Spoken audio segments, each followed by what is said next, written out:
কাজে আসতে পারছে না। মেয়েদের তারা দিনদারিতার মধ্যে থেকে তারা কাজ করতে পারে, তাদেরকে সুযোগ দেওয়া উচিত, তাদের জন্য এই সমস্ত কাজের ক্ষেত্রে ফ্যাসিলিটিস দেওয়া উচিত। শুধু কোটা না, ওখানে মেয়েদেরকেই একমাত্র অ্যাক্সেস দেওয়া উচিত, ছেলেদের দেওয়া উচিত না।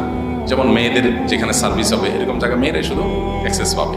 এটা ইসলামের কথা বলে, ইসলামিক কথা বলে, এখানে পুরুষদের অ্যাক্সেস দেওয়া উচিত না। এখন দেখা যায় উল্টা করে ফেলানো হয়। তো এই কাজগুলো অনুচিত। বিশেষ করে মেয়েদেরকে অতিরিক্ত কোটা দিতে গিয়ে দেখা যায় পুরুষদের মধ্যে, ছেলেদের মধ্যে শত শত হাজার হাজার যুবক তারা রাস্তা রাস্তায় ঘুরছে, তাদের কোনো কর্মসংস্থান হচ্ছে না।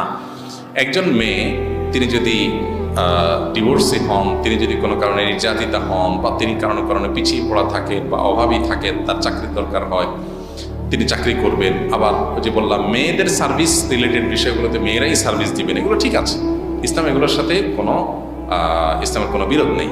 কিন্তু যেখানে জেনারেল জগৎ, সেখানে আপনি কোটা